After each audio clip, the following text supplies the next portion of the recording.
Recentemente, ao longo do último ano e meio, por aí, nesse período eu comecei a ser chamado para palestras, para entrevista em podcast e tal, e eu mudei a forma como eu conto a história da minha vida profissional nesse período.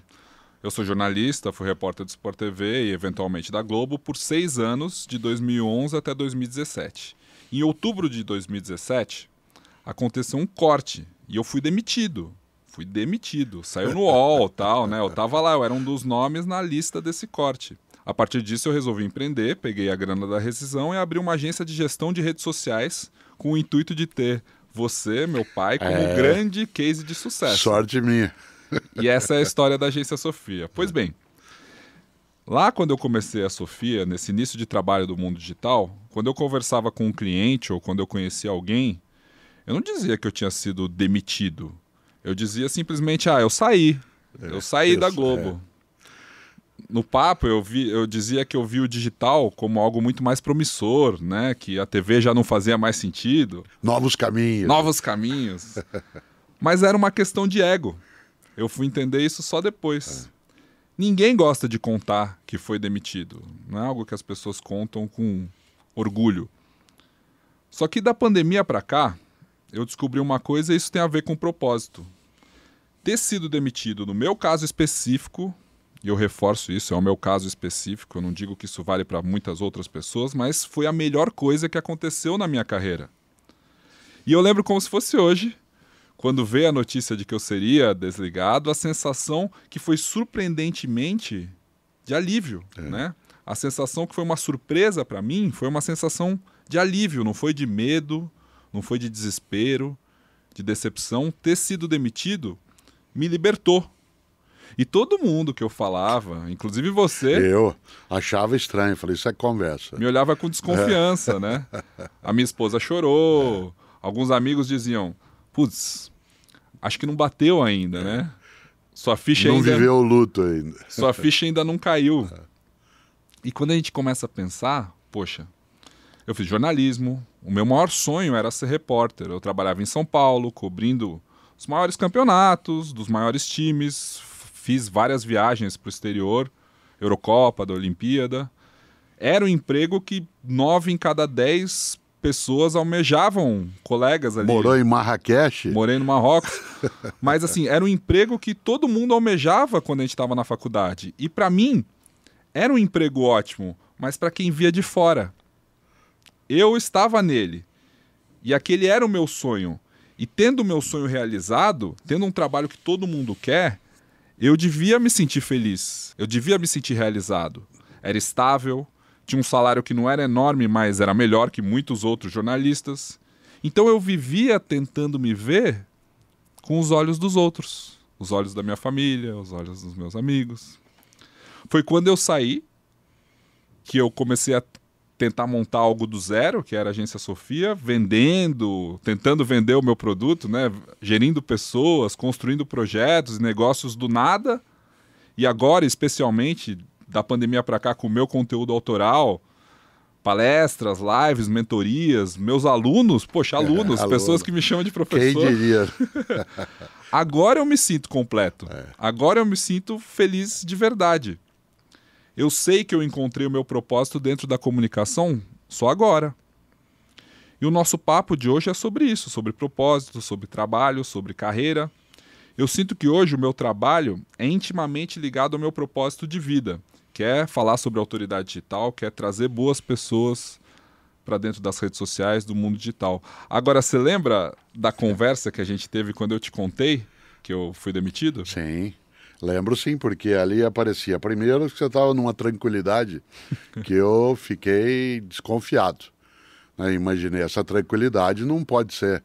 Você argumentava uma espécie de libertação, não do lugar que te aprisionava, aliás, porque era muito bom trabalhar, né? Seja na Globo, seja na Sport TV, seja no que você fazia como atividade.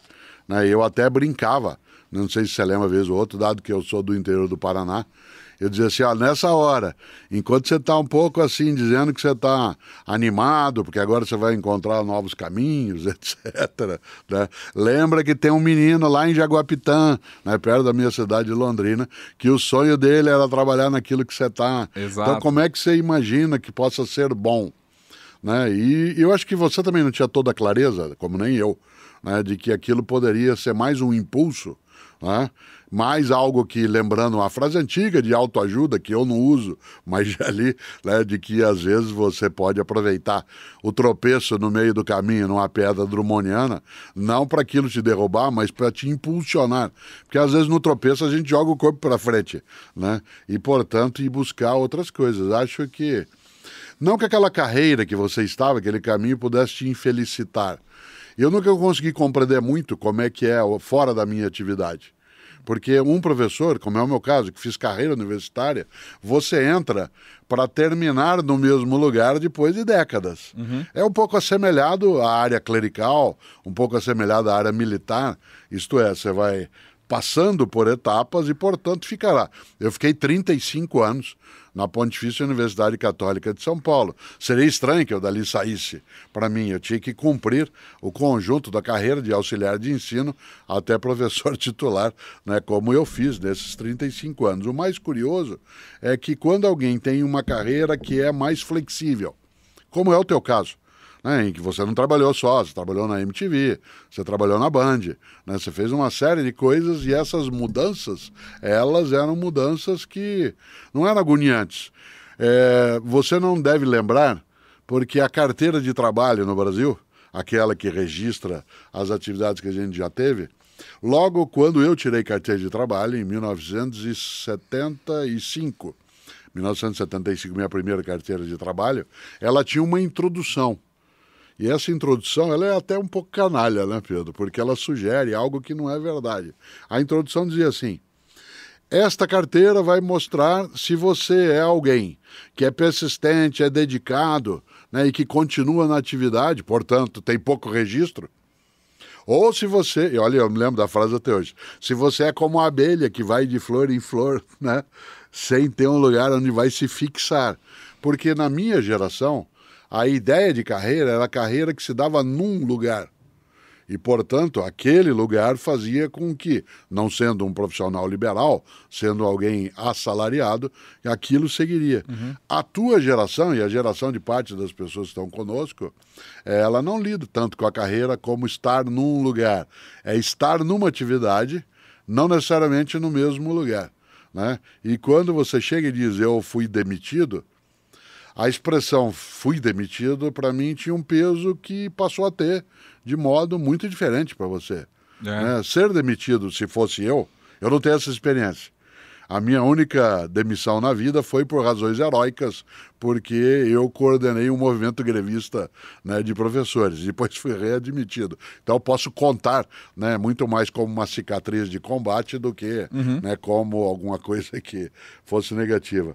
Mas quando você disse fui demitido, poxa, tiraram ele da rota e ele saiu da rota, e agora como faz?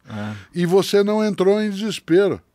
E eu achei aquilo, como teus amigos e amigas, outras pessoas, acho que o Pedro não entendeu direito ainda, né, o que aconteceu. A gravidade daquilo. E agora, né, alguns anos e bem anos depois, eu penso, bom, não seria todo mundo que faria o que você fez. Porque poderia haver algumas pessoas que, ao serem tiradas daquele caminho, se perderiam nos caminhos. E você buscou construir, elaborar, procurar algo que, sem sair da área de comunicação, ela fosse no outro campo. Mas de tudo isso, e aí eu concluo, uma coisa que eu não imaginei, isso é de verdade, é que um dia alguém te chamasse, como já chamaram perto de mim, de professor, né? Porque estávamos nós numa atividade, a pessoa estava te procurando para tirar uma foto, eu também estava sendo fotografado antes, em função até, né, da palestra que eu havia acabado de fazer, e a pessoa falou assim, onde está o professor Pedro?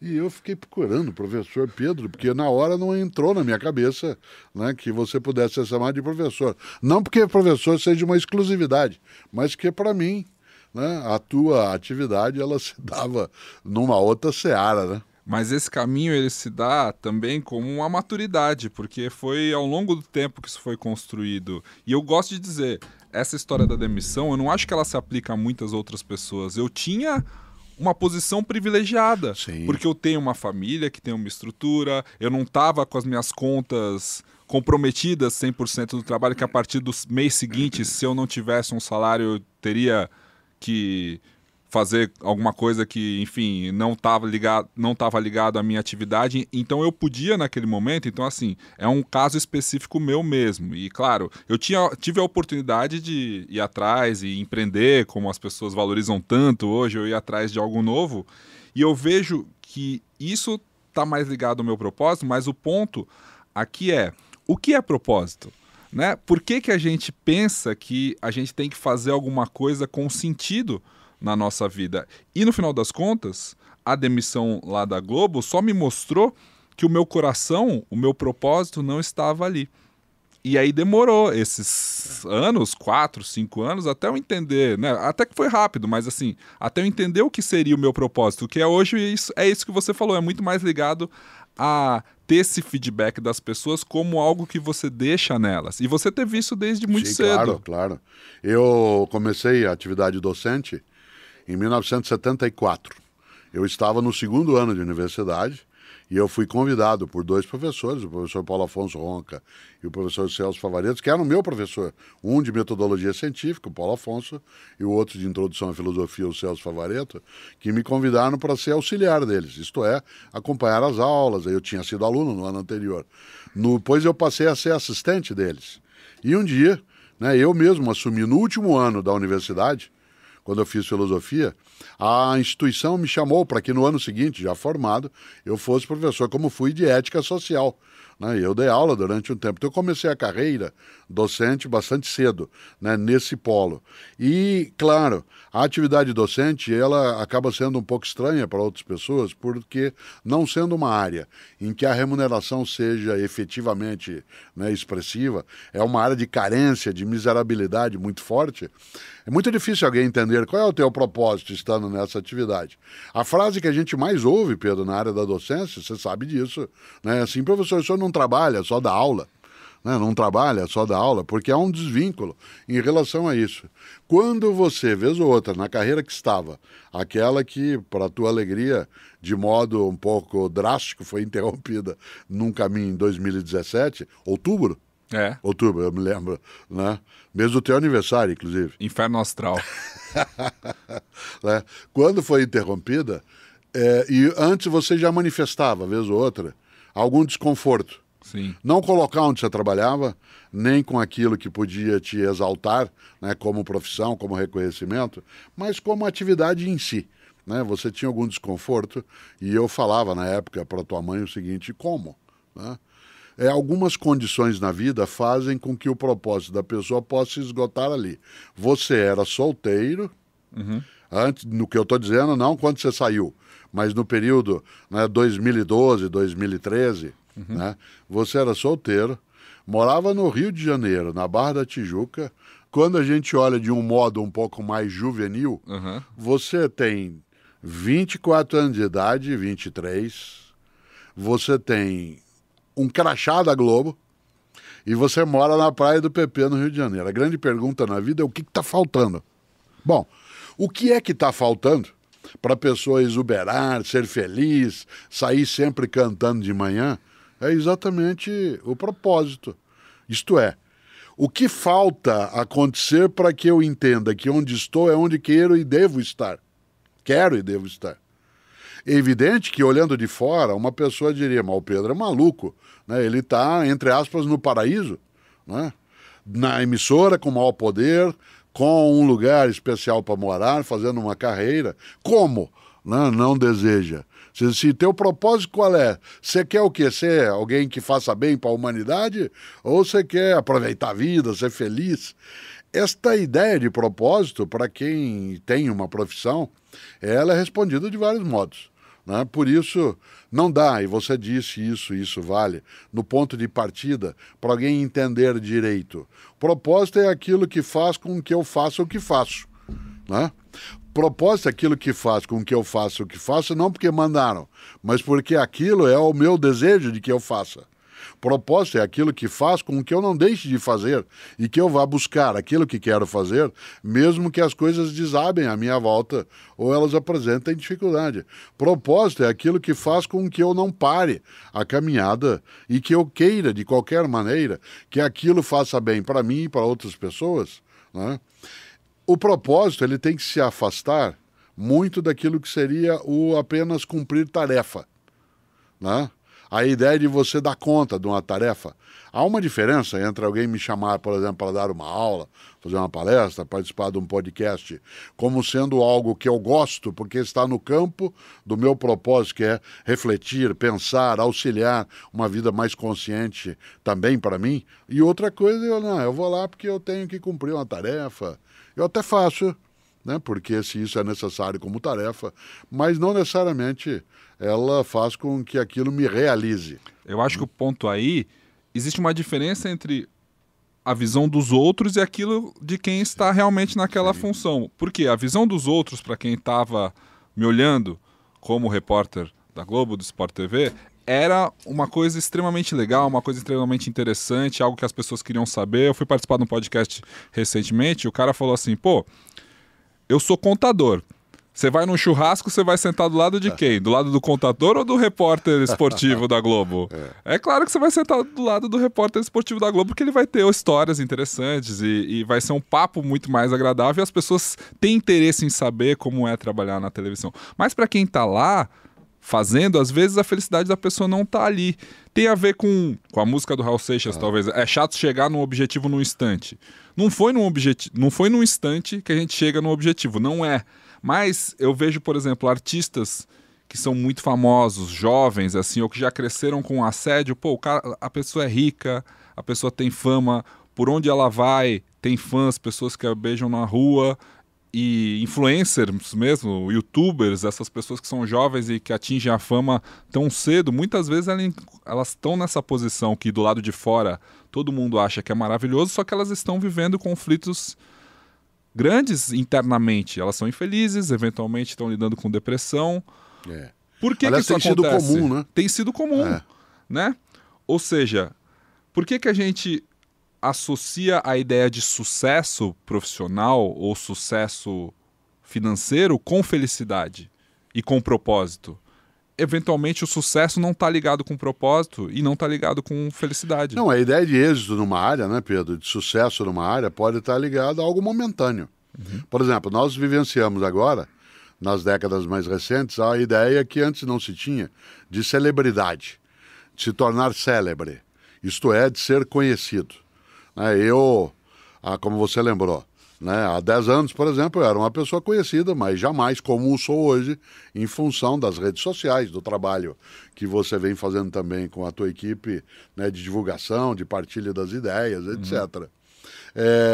Portanto, eu poderia dizer que em termos de fama, né, de ser afamado, que eu teria atingido o sucesso.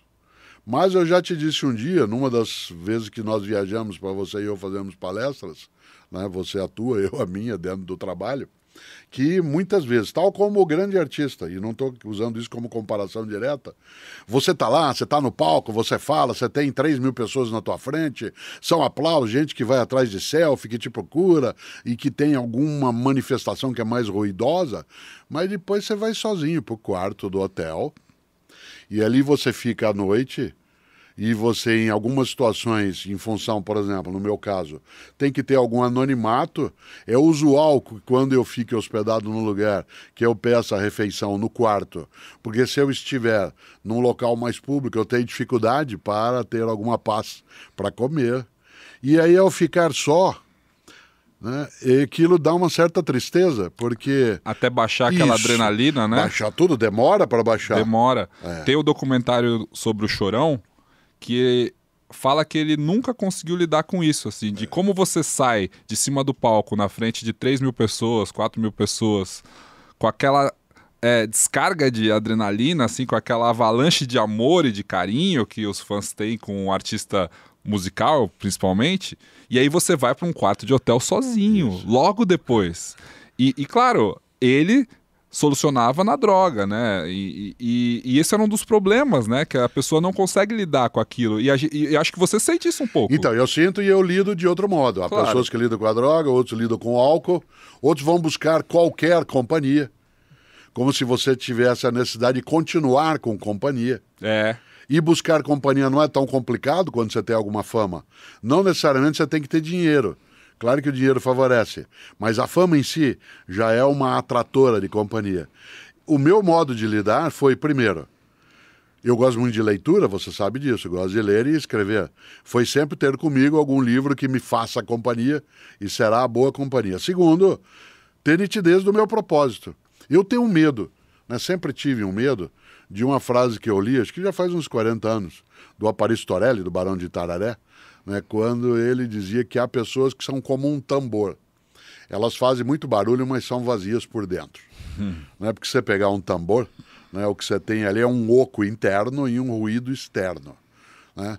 E é claro que a ideia de sucesso de carreira na minha profissão como professor, portanto, o meu propósito, né, aquilo que eu coloquei adiante de mim para eu ir buscar, sempre foi ensinar bem, mexer na vida das pessoas, fazer com que aquilo que comigo está passasse a ser dela, que é o conhecimento, ou no caso, a informação.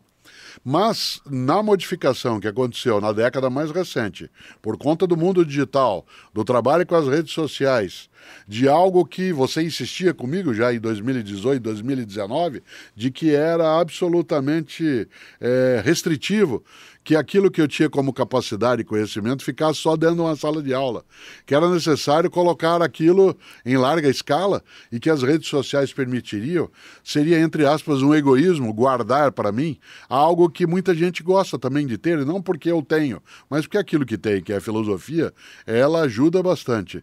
E eu fui redimensionando um pouco também o que significaria êxito, né?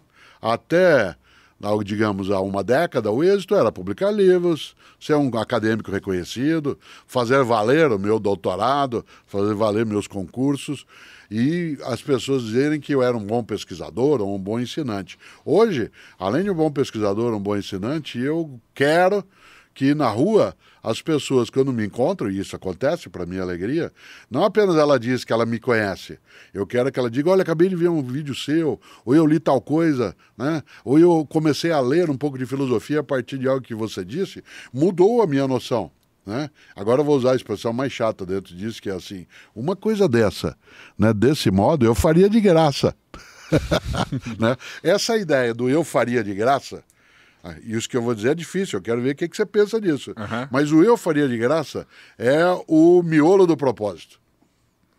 É o cerne do propósito. Quando você, na medicina, na culinária, na contadoria ou na contabilidade, né, na área, né, de direção de pessoas, quando você diz assim, ó, eu faria de graça, eu acho que significa que, embora a gente queira, assim, o retorno financeiro e econômico, tem alguma coisa que dá vitalidade. E a questão financeira importa, mas ela não é essencial. Mas você acha... Tem coisa que você faria de graça? Hoje sim. Eu acho que o meu propósito foi encontrado justamente a partir do seu. A partir de promover esse acesso também da sua mensagem, e eu entendi que a sua mensagem vai até um ponto e cabe a mim levá-lo além de você ou além de outras pessoas, no sentido de que o que tem ali é muito bom, mas ele deve continuar e deve seguir. E eu encontrei o meu a partir desse também, que eu acho que é uma forma bonita também de se relacionar com todo o seu conteúdo, com a filosofia, com a ética, que estão ligados a tudo o que eu falo e faço hoje.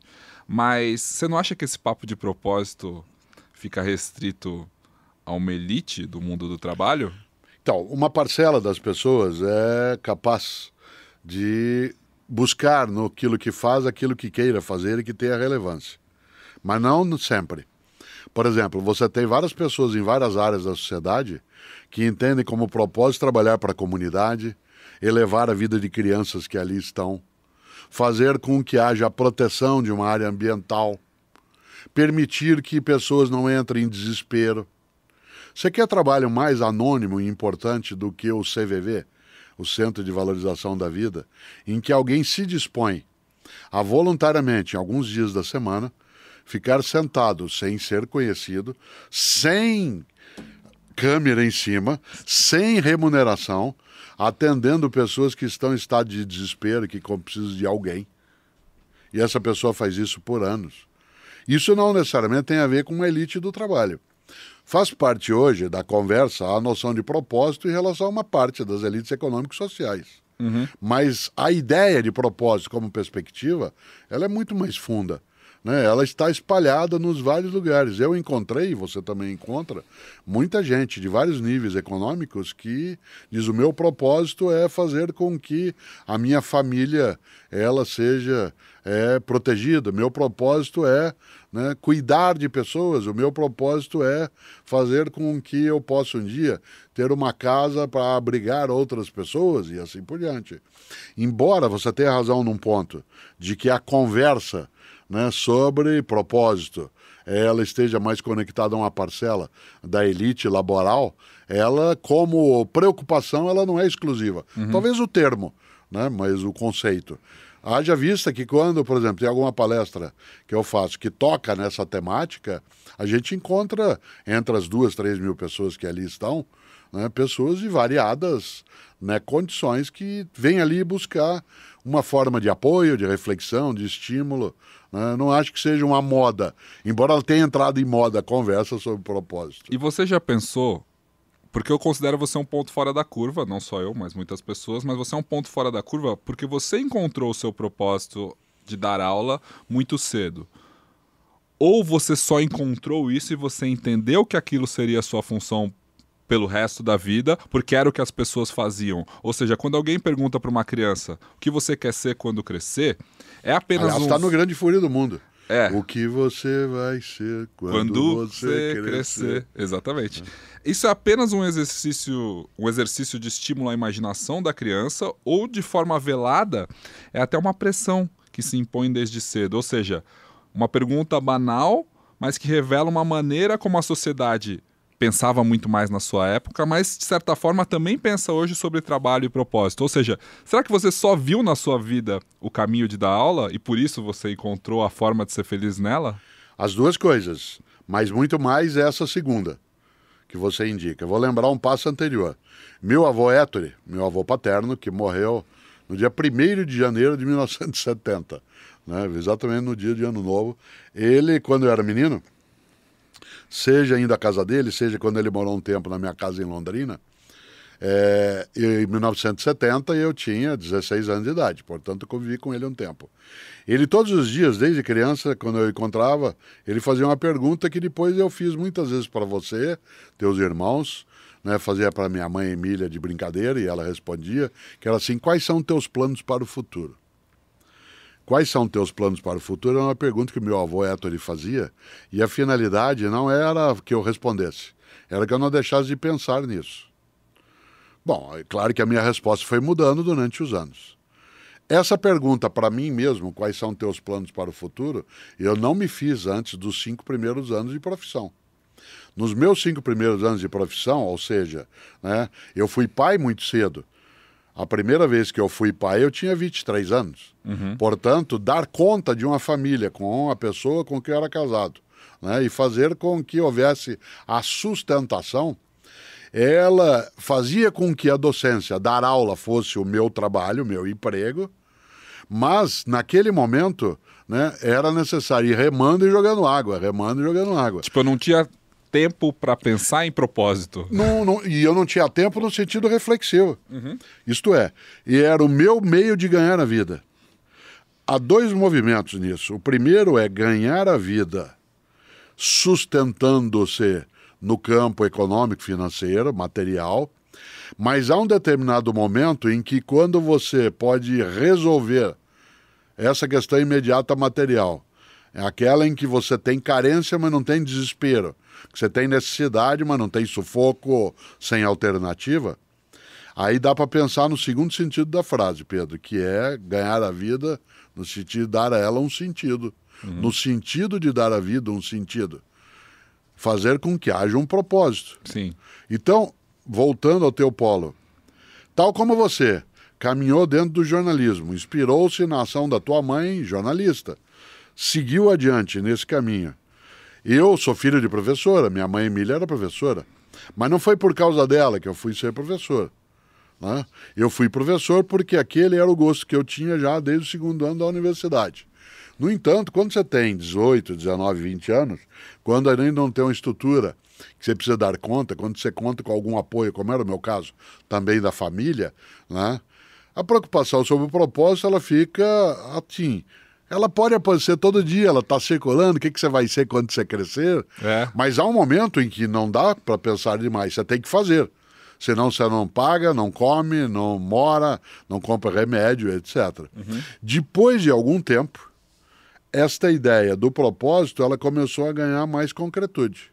Então, se você perguntar quando que eu construí a noção de propósito, a primeira delas, que é genérica, é eu quero ser alguém que não tem uma vida banal, fútil e inútil. Esse é um propósito.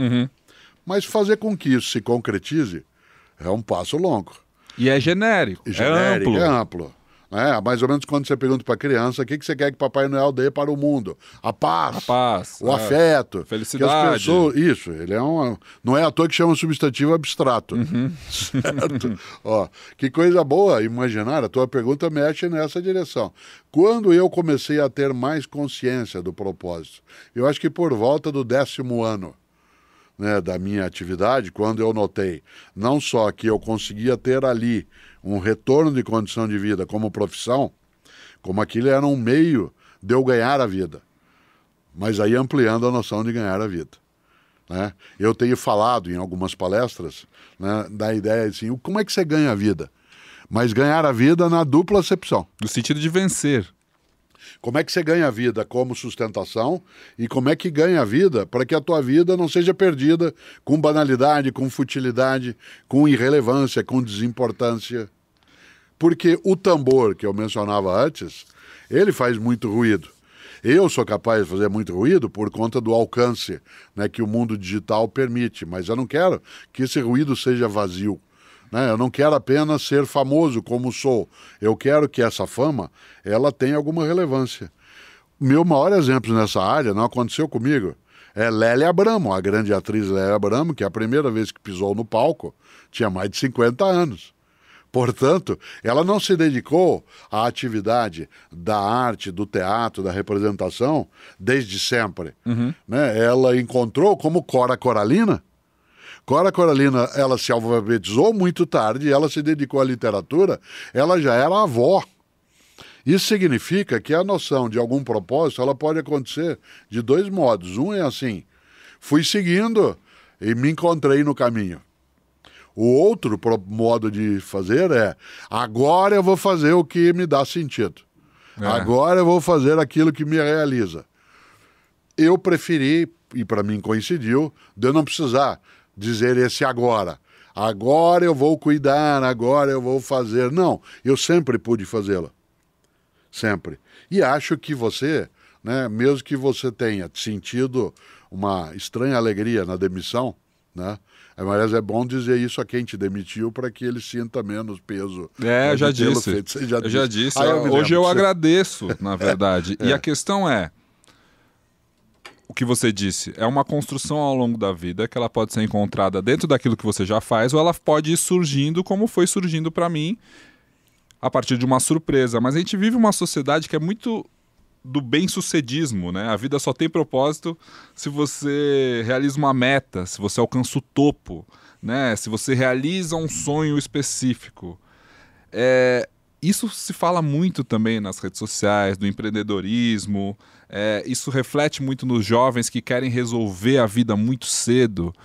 Só vale a pena se você atinge 1 milhão, se você chega naquela vida abundante, rápido. E isso gera muita decepção. Muitas pessoas com problemas sociais e mentais que não têm a visão de carreira, que era mais comum na sua geração e na minha se desfaz, né? Mesmo na minha, agora com 40 anos, as pessoas têm menos noção de longevidade. Tá todo mundo querendo resolver a vida num sistema de startup, né? Num sistema rápido, porque as coisas acontecem muito rápido. A busca por propósito, na verdade, é você estar sempre mudando, né?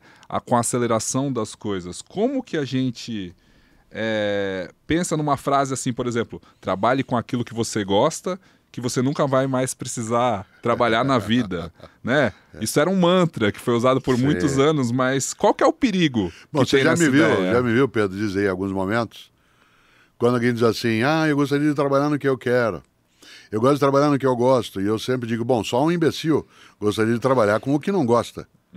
A questão é que para eu trabalhar no que eu gosto, eu tenho que trabalhar com muita coisa que eu não gosto.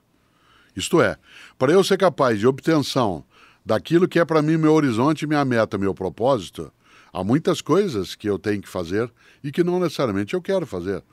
Exemplo concreto, eu tenho como propósito ter uma longevidade maior para conviver com os meus netos e netas. Para isso eu preciso me cuidar. Para isso eu tenho que fazer esteira diariamente e fazer musculação 3 vezes por semana. Eu detesto. Eu detesto fazer esteira e detesto fazer musculação. Certo? Mas eu faço. Por quê? Porque aquilo em nome do qual eu faço musculação é mais importante do que o meu modo de sabor de ter que fazê-la. Nesta hora, né, quando você lembra, né, trabalhe no que você gosta, usando lá a autoajuda clássica, e aí nunca mais você vai ter de trabalhar, essa expressão ela é um pouco estranha, porque ela coloca ali algo que dá a impressão de que o gostar de uma atividade vai resolver todas as questões.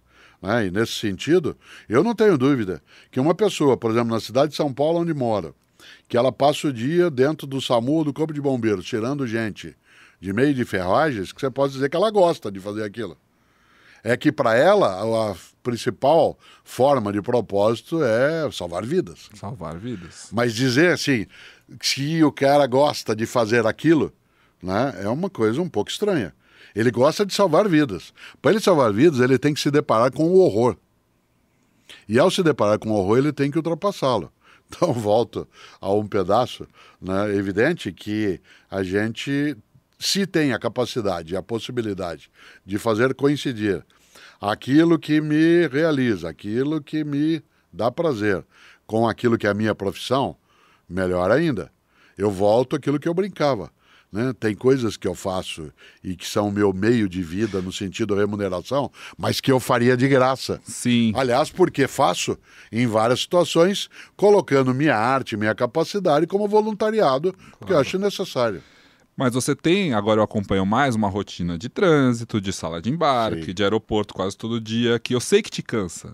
Sim. E você em algum momento já pensou em fazer outra coisa? Não, nunca pensei. E não é porque eu não seria capaz de fazê-lo. E eu vou até te dizer algo que pode soar, e você já me ouviu dizer isso, né? Mas pode soar petulante. Eu sempre achei que eu tinha que fazer planos para me preparar para algumas condições que iam dificultar que eu fizesse o que eu faço. E vou dizer o quê? Eu já vou fazer 70 anos, portanto, eu tenho dificuldade de continuar nessa rotina que você descrevia. Viaja, aeroporto, desloca, vai, etc. Come com alguma restrição, tem horários diferenciados. Né? Vou contar uma coisa que talvez algumas pessoas que estão conosco, né, não saibam. Não dá para quando você vai fazer, por exemplo, uma palestra com 2, 3 mil pessoas e essa palestra se inicia às 19 horas, não dá para você comer antes, porque o processo digestório, ele perturba a atividade que você vai fazer, né? Ele faz com que se distraia. Há uma transferência de sangue da área cerebral para a área ventral e isso dá um certo obscurecimento. Por isso, onde a palestra termina 10 horas, aí até eu voltar, então eu vou comer 11h30 da noite, você está num hotel, né? Às 11h30 da noite, o que você vai? Ou você pediu uma coisa antes, ou dependendo do lugar não tem. Então, há uma série de desconfortos. No entanto, e agora pego o que eu queria dizer. Quando você pergunta, você já pensou em fazer outra coisa? Não, mas eu pensei em fazer outras coisas dentro daquilo que eu faço, uma delas. Porque eu vou tendo mais idade, vou tendo alguns bloqueios, alguns atrapalhadores, pode ser que em algum momento eu tenha dificuldade de me deslocar. Então uma parcela do que eu gosto de fazer é atividades que eu posso fazer sentado, ou no lugar onde eu estava, ou naquilo que agora é o online, ou no rádio. Ou no podcast? Ou no podcast, é isso. É que antes eu não tinha, só tinha o rádio. Então me preparei, você sabe disso, né, nos 30 anos mais recentes, para ir entrando paulatinamente na atividade do rádio. Sim. Não só eu sou comentarista, como eu durante muito tempo fiz várias coisas nisso, que eu pudesse fazer como eu estou agora fazendo aqui sentado contigo. Né, em que eu tenha, digamos, um nível maior de conforto. Vou até dizer algo que eu não quero que pareça, né, um pouco estranho, em excesso, mas eu poderia fazê-lo agora, se eu tivesse dificuldade de mobilidade por qualquer razão, né, do modo como estamos fazendo. Então, isso sim. O que eu não posso ter?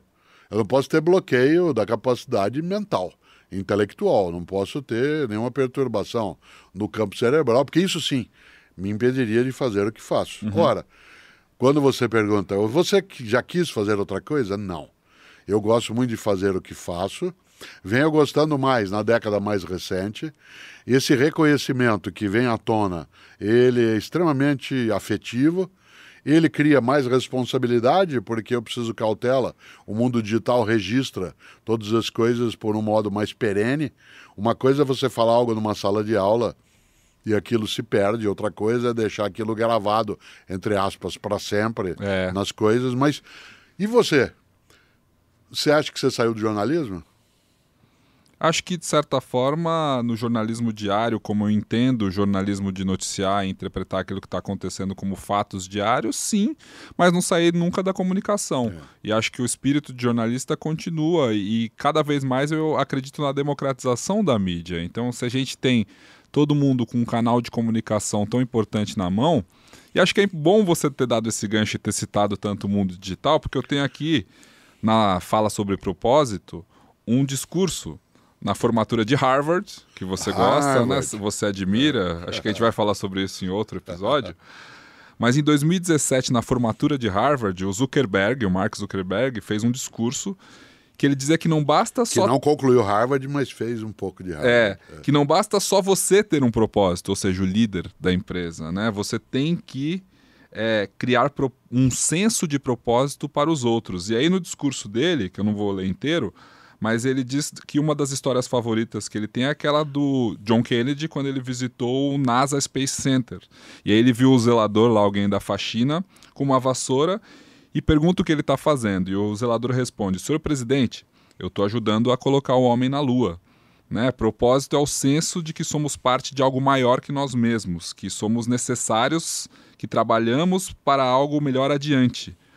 E que o propósito cria felicidade de verdade. Ou seja, é entregar para as pessoas o senso de que o pedacinho que ela faz contribui para o todo. Você acha que é isso? Para a gente não ficar tão elitista nesse papo. Sim, claro. Acho que não é... E mais, é dever de quem está na liderança, nos cargos de chefia e em outras posições elevadas da sociedade, criar esse senso de propósito para as corporações? É mais do que criar o senso, acho que é criar a ocasião para que ele possa aflorar, né? Criar a circunstância em que isso tenha que vir.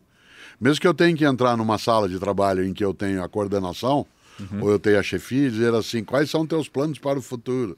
Como seu avô. Isso, como meu avô. Mas você se lembra, eu fui secretário na capital paulista de educação, e eu relato isso no livro Qual é a Tua Obra? Que é algo que eu tinha notado na gestão em que eu estava e que tem muito a ver com isso que você levanta, né? Eu me lembro que durante o dia inteiro que eu tinha reuniões do gabinete, na época a secretaria na Avenida Paulista, né? A senhora que fazia café no gabinete do secretário, o secretário era eu, ela entrava várias vezes, cada vez que chegava alguém para uma reunião, para uma visita, para um contato, ela entrava, trazia o café, a gente tomava.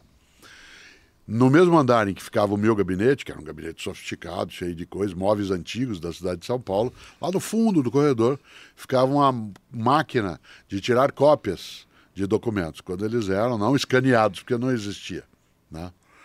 E lá ficava um rapaz o dia inteiro naquela máquina que muita gente conhece, levanta, né, uma manta, coloca o papel, levanta outra vez, faz o barulho, põe o papel, assopra o papel, o sulfite, né, balança para que o pacote fique solto. 90% de quem nos escuta não faz ideia do que você está falando. Exatamente. E é bom olhar, porque assim era. Né? Aquele menino passava o dia fazendo cópias, achando que o trabalho dele na área de educação era fazer cópia. Aquela senhora passava o dia fazendo café na pequena cozinha, imaginando que o trabalho dela era fazer café. E aí eu achei, porque me lembrei das histórias do Kennedy, né? Desse relato, e não é só, há uma outra história espanhola também, que a pessoa que está carregando uma pedra ao ser perguntado no que estava fazendo, disse, estou fazendo uma catedral. Sim. Né? E a ideia era que estou fazendo uma catedral, e não que eu estou carregando uma pedra num carrinho. E é interessante porque eu comecei a levar essas pessoas, quase sempre quando a autoridade, no meu caso, ia visitar uma escola, ia com assessores, com a estrutura, isto é, com o já convertido, com o já clarificado. E eu decidi que era necessário começar a levar essas pessoas que estavam na rotina do cotidiano, que eram servidoras ou servidores públicos que estavam antes de eu chegar e continuaria depois que saísse, Você não faz ideia do impacto que isso trouxe, porque eles passaram aí comigo, a ver a escola, a participar do evento, a ver as crianças, as famílias. Você não faz ideia do quanto a noção de propósito ela ficou mais nítida. A senhora que fazia café, ela passou a ter clareza que ela não fazia café. Café era o jeito dela fazer educação pública municipal. Né? O rapaz que tirava cópia de documentos, ele não passou a fazer só cópia. Cada vez que ele mexia na máquina, ele estava fazendo educação pública municipal. Isto é, oferecendo escolarização, possibilidade de convivência, a ação de merenda escolar, atenção e cuidado para crianças e jovens. Então, isso que se levanta.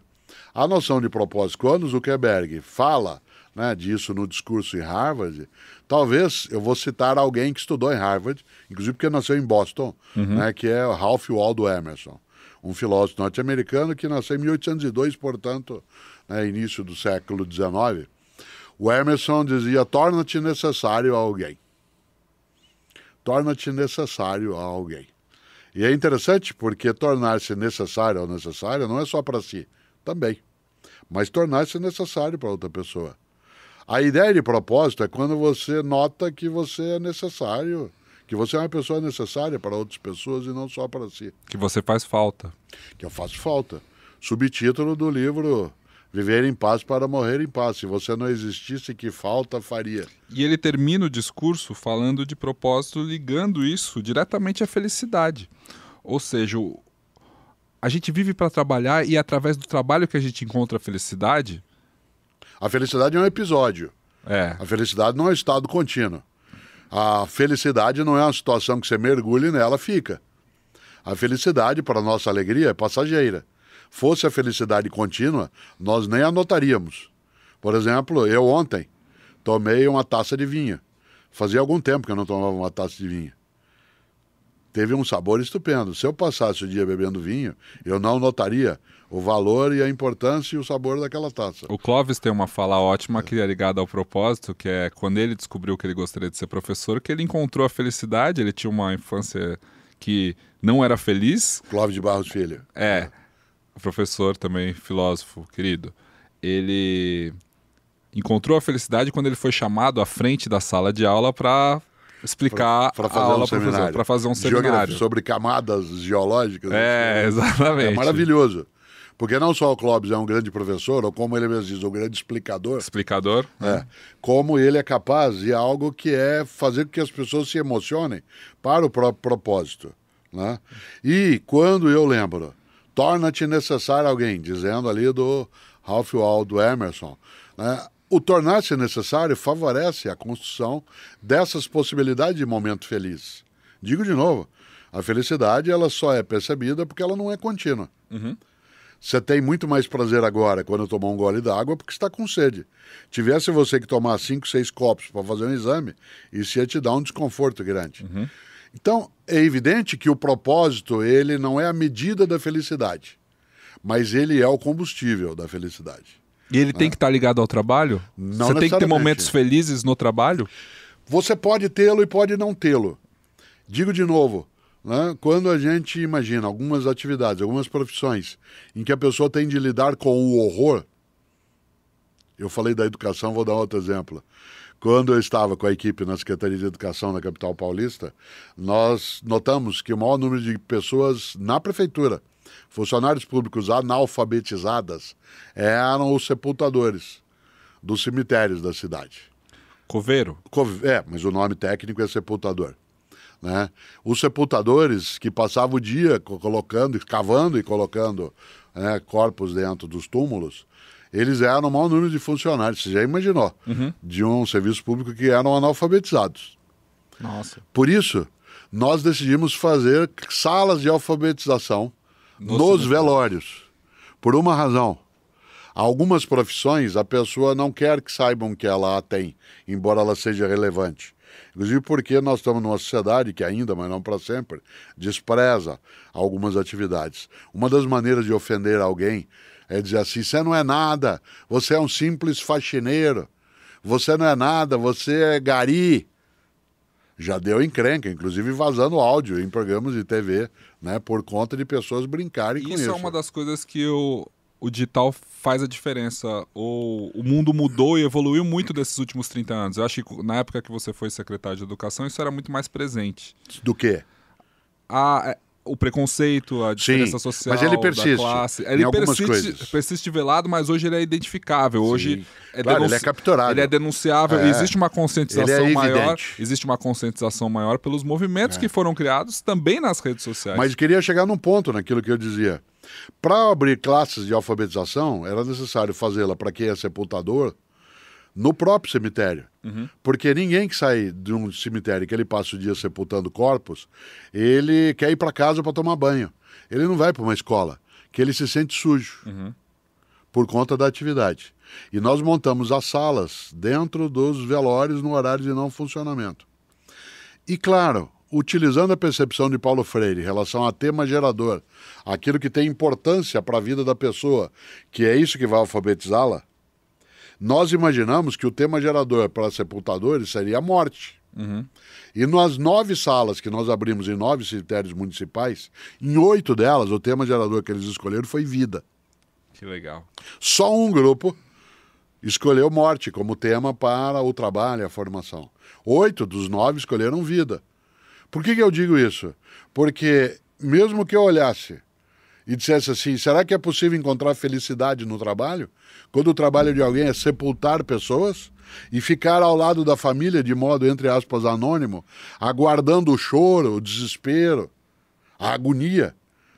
Claro que ele não gosta de fazer isso como ação, mas eu não tenho dúvida que ele gosta de saber que aquilo que está fazendo é necessário e que, se for bem feito, será algo que vai fazê-lo mais feliz.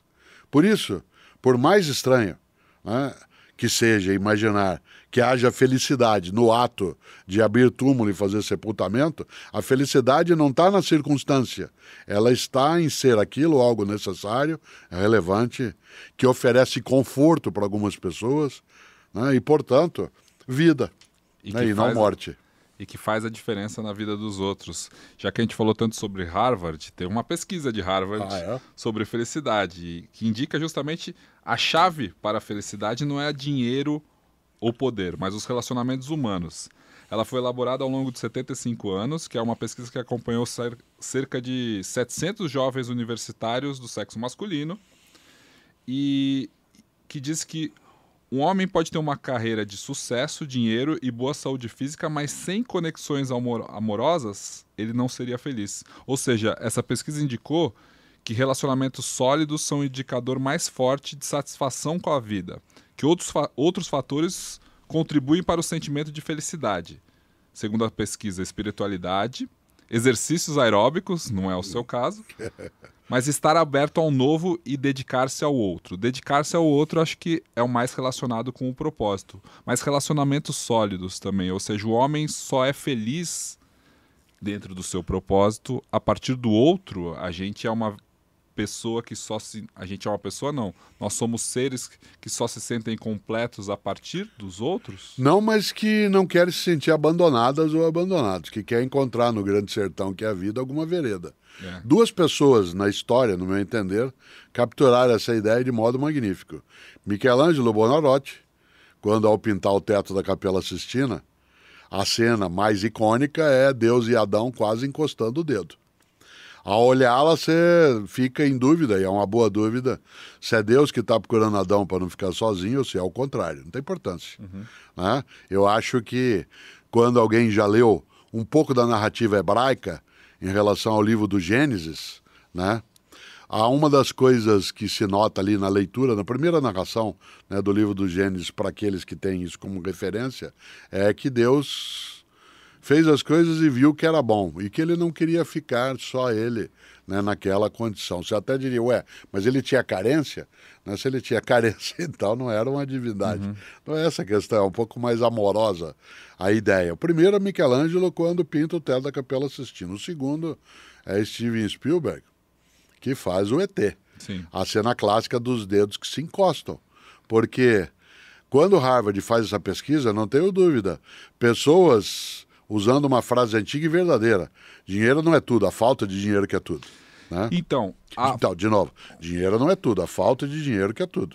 Quer dizer, nós não podemos romantizar, né, a carência. Exato. Nós não podemos fixar naquilo que é a presença material como sendo a única coisa que contempla.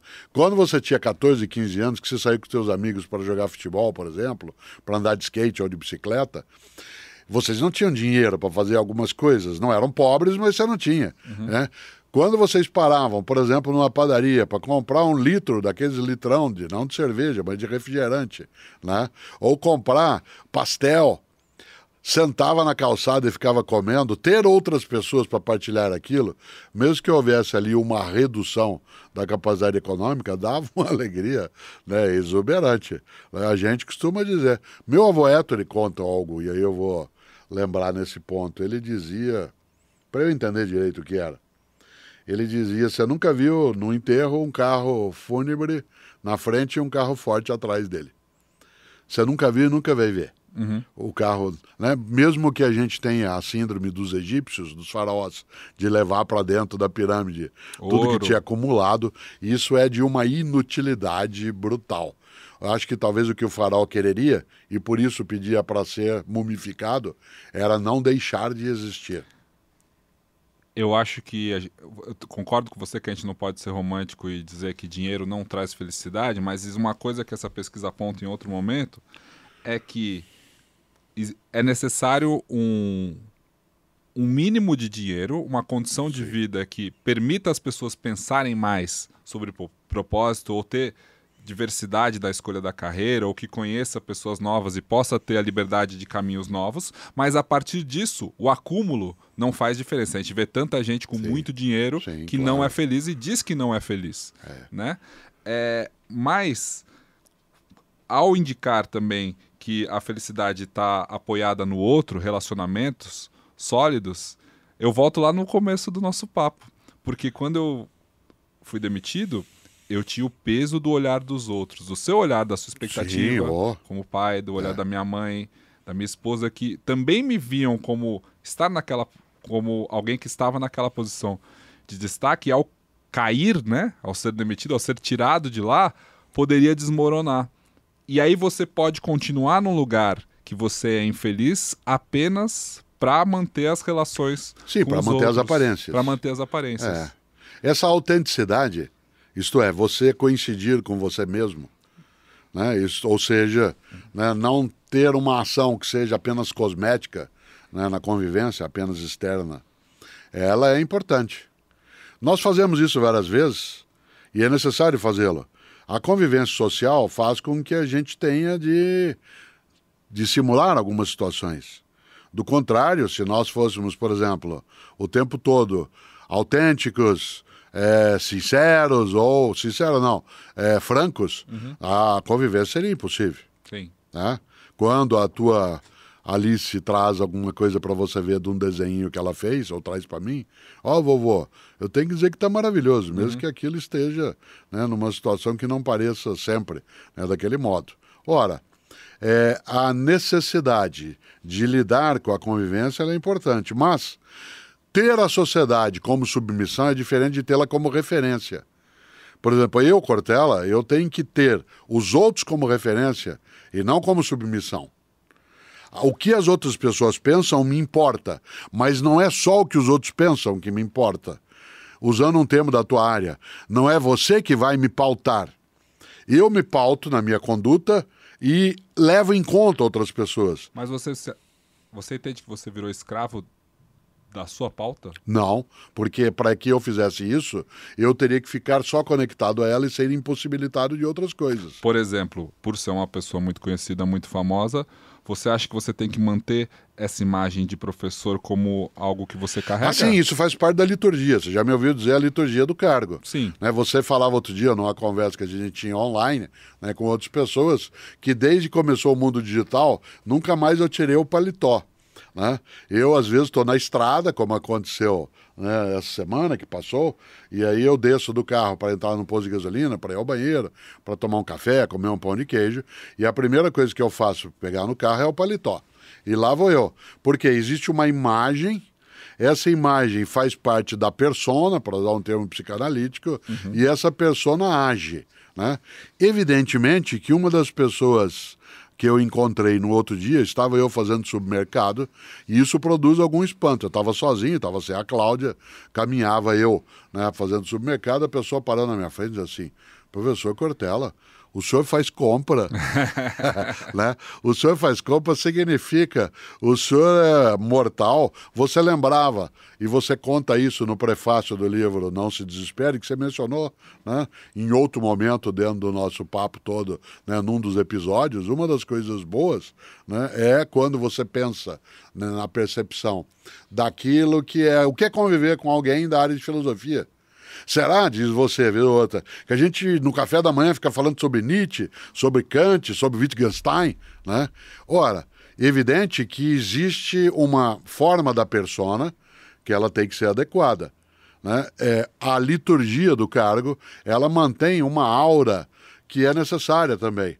O jornalismo, a tua área, demorou muito para que os apresentadores de telejornal, que eles tirassem a gravata. Usassem barba. Usassem barba. As companhias aéreas no Brasil admitiram isso recentemente, embora na Europa fosse mais comum o uso de barba para os pilotos que o quisessem.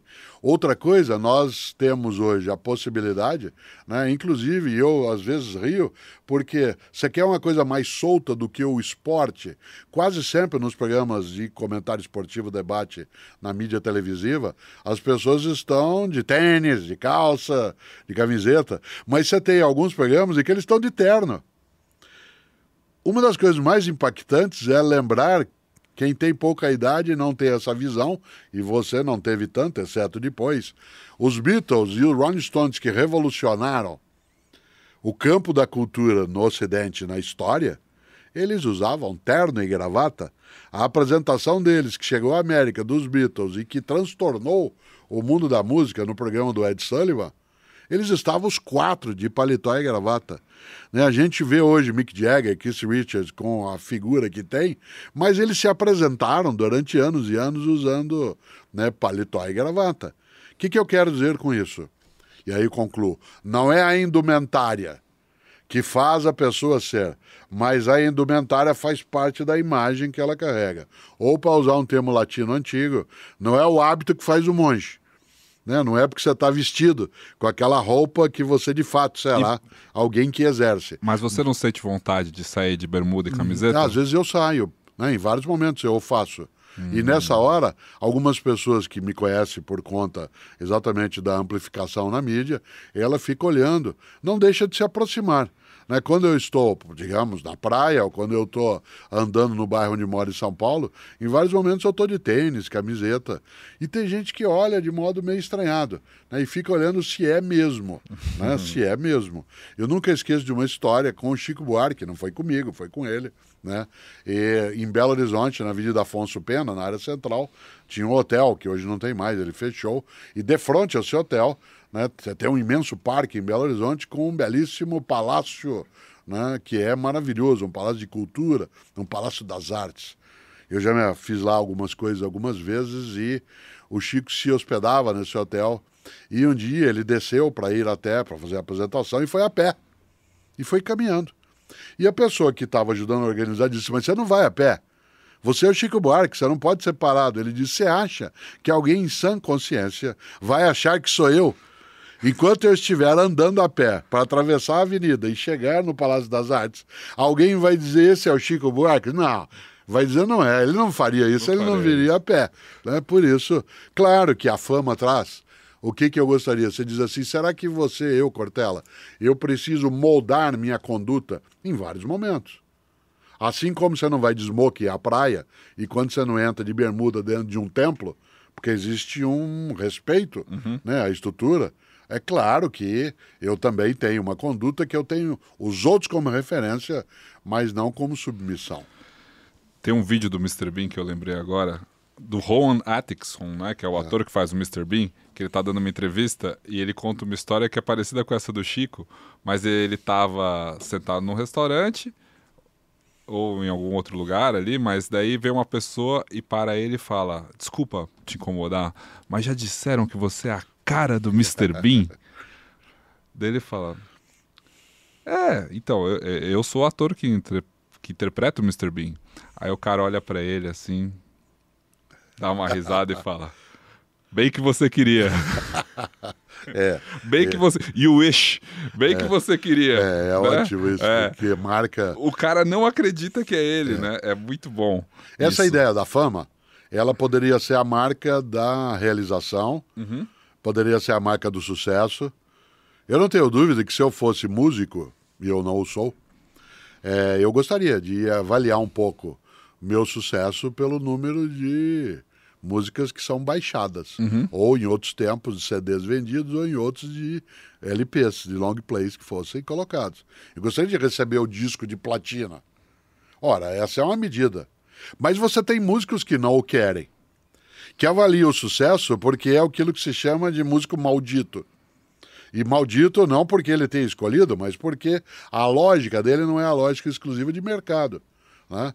Se você lembrar, um dos nossos maiores músicos da nossa história, João Gilberto, ele era absolutamente recolhido em várias coisas, de uma timidez profunda, né, calado em relação a tudo, e ele não admitia algumas coisas em relação a ele, não saía, era capaz de ficar meses dentro do apartamento trancado. Por outro lado, você tem a possibilidade de medir o êxito e, portanto, colocar isso como propósito, ser aclamado pelas multidões. Né? Você se lembra do filme Gladiador? O quanto que quando o Máximos, né, que é o papel feito, né, pelo ator principal do filme, ele vai ser, que esqueci o nome dele agora, né, logo eu lembro. Né? Uma das coisas boas ali do Gladiador é quando ele vai entrar pela primeira vez na arena, o proprietário dele, porque ele tinha sido escravizado, tinha sido gladiador. E ele percebe que o proprietário tinha sido gladiador porque esse proprietário o chama para conversar e dizer o que ele tem que fazer, né? E aí ele, parado perto da janela, ouvindo o som do povo que está, do público que está, o chefe, o dono dele, que é o promotor de gladiadores, mexe o rosto como se ele estivesse tendo, né, um êxtase. E aí o Máximo diz: você já foi gladiador. É o Russell Crowe. Russell Crowe. Ele diz: você já foi gladiador. E aí ele diz: você não faz ideia do que significa quando você entra, porque nós não somos nada na vida a não ser sombra e pó. Shadow and dust. Nós somos apenas sombra e pó. E quando você entra, no caso, no Coliseu, né, você sente a eternidade ao teu lado. Ora, pode ser isso. Pode ser a possibilidade de você ter como propósito ser aclamado. Para outros é a ideia do anonimato. Para outras pessoas é a importância dentro de um lugar pequeno. O que leva, Pedro, o antigo e atual eremita, a pessoa que vive sozinha num lugar, que quer viver numa caverna em silêncio, um monge que faz um voto, ou uma monja que faz um voto, né, de não falar e não ter contato por toda a vida. Esse é o seu propósito. Né? Não é à toa, você se lembra que o Monty Python, né, num dos seus filmes, coloca lá na vida de Brian, né, uma situação em que um eremita que fazia décadas que não emitia um som, e que vivia dentro de um buraco, um deles, tentando escapar de uma multidão na vida de Brian, ele tropeça e cai no buraco bem no pé do eremita, que grita. E aí fica irritado e quer matá-lo, porque depois de 30 anos em silêncio, ele teve de dizer algo por causa da dor, e o eremita fica com ele absolutamente irritado, porque ele tirou o propósito da vida dele. O propósito era nunca mais na vida emitir um som com a boca. E ele tirou o propósito. Pergunta você para o eremita, pergunto eu. Será que ele conseguiria achar outro propósito? Começar de novo? Será que ele talvez colocasse como propósito, a partir dali, sair saltando dentro de buracos para interromper outros eremitas? Era uma possibilidade. A gente tenta encontrar essa questão do propósito como uma coisa humana, uma coisa que seja de geração ou algo que a gente possa colocar de padrão para todos. Mas não é assim. O propósito de alguém pode ser não falar, pode ser criar uma música, o celibato, pode ser criar uma música só para ele ouvir, pode ser ficar dentro do quarto criando a música perfeita ou a composição perfeita, ou seja, não existe fórmula, né? E para matar aqui, para arrematar o nosso papo, na verdade, Tem uma frase que a gente separou aqui que eu quero que você me explique, porque ela termina também com um será aqui. A gente pode colocar um será no fundo, que é do francês Roger Caillois. Ele dizia: não existem esforços inúteis. Sísifo ganhava músculos. Para ficar à altura das pessoas Sim. que acham que a gente discute Nietzsche Sim. e Aristóteles, a gente vai terminar com essa citação. Não existem esforços inúteis. Sísifo ganhava músculos. Será? Pois é. O mito de Sísifo ele é um mito muito forte. Sísifo é condenado pelos deuses a um trabalho infindo e eterno. Porque ele desobedeceu o que os deuses desejavam, Sísifo é condenado a carregar uma pedra até o alto de uma montanha, pedra essa pesadíssima, em que ele tinha que fazer um esforço brutal, e quando ele chega no alto do morro, a pedra descia e ele tinha que carregá-la de novo para sempre. Em relação ao mito de Sísifo, que aliás é o nome também de um livro, né, maravilhoso, trazido à tona, né, por Camus escreveu um livro sobre o mito de Sísifo. O mito de Sísifo ele mostra o que significa o trabalho que nunca termina. Para algumas pessoas, o emprego, a profissão é o mito de Sísifo encarnado. É a pedra que se arrasta e quando você dorme à noite, no dia seguinte ela está te aguardando de novo lá embaixo para que você a leve montanha acima. Mas para mim o que há de mais gostoso nos meus quase 50 anos de magistério é que eu acho que o grande castigo de Sísifo não era arrastar uma pedra morro acima, era arrastar a mesma pedra. O grande castigo do Sísifo era a monotonia. Eu arrasto pedras diferentes no cotidiano. Meu trabalho é arrastá-las, entre aspas. Eu não quero arrastar a mesma pedra porque seria monótono. Por isso, sim, Sísifo poderia enganar-se dizendo, bom, ao menos nesse esforço eu vou ganhando músculos. Essa é uma forma de autoestima dele dizer, bom, os deuses tentaram me prejudicar, mas eu sairei muito musculoso daqui na eternidade. Muito mais forte. Muito mais forte. Era uma forma de encontrar propósito. Mas pode ser autoengano. E tudo bem? Por isso tem uma escolha. Por isso o será que você indica, ele é sim uma condição. Eu posso me iludir. Eu posso praticar aquilo que os hindus chamam dentro do hinduísmo de Maya, a quimera. Os gregos chamavam de quimera. A quimera era um animal fantasioso que tinha formas diferentes, cabeças e patas diferentes. Portanto, algo que não corresponderia a uma realidade concreta, a não ser numa mescla. Eu posso fazê-lo. Tem um nome para isso. Alienação. Né? Alienação. A palavra alienação, até o século XIX, alienação era o nome que se dava à pessoa que tinha perturbação mental. Mas ela passa a ser usada a partir do filósofo Hegel e depois por Karl Marx, né, com o sentido de que você não vive a sua própria vida. Você não se pertence. A ideia de alienado, você não tem idade, Pedro, para lembrar, mas durante muitos anos, quando você ia comprar um carro financiado, o carro ficava alienado. Isto é, ele pertencia a quem te financiou o carro. No certificado de propriedade do carro, vinha um carimbinho. Alienação fiduciária porque alienado significa que você tinha o uso, mas não tinha a posse. Mas quem julga? Então, de quem novo. Julga o alienado? Você tinha o uso, mas não tinha a posse. Há pessoas que têm o uso da vida, mas não são proprietários, não são autores da própria vida. Quem julga é você, na convivência com outras pessoas. Porém, se o alienado é feliz, eu juro que é melhor não ser o normal se eu posso pensar que Deus sou eu. Exatamente. E ele poderá ser feliz desse modo. Eu direi que é uma felicidade ilusória, porque ela não é consciente. De fora. Eu prefiro, é a minha escolha. Eu sou um dos modos de ser humano. Eu não sou o único modo de ser humano. Né? Eu posso brincar, né, de aquilo que Cândido, Voltaire escreveu um livro sobre isso, chamado Cândido, em que Cândido tem um mestre Pangloss que o ensina que ele vive no melhor dos mundos, que ele é a pessoa mais feliz da vida.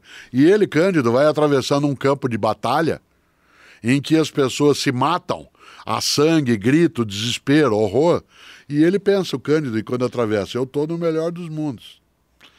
Esta ideia de ser Cândido não é o meu propósito. Mas pode ser do Cândido. Pode ser. Por isso que ele virou piada. E eu ainda não. Será? Muito bem. Da Wondery, esse é o A Grande Fúria do Mundo, uma ideia original de Pedro Mota Cortella e Mário Sérgio Cortella, produzido pela Agência Sofia.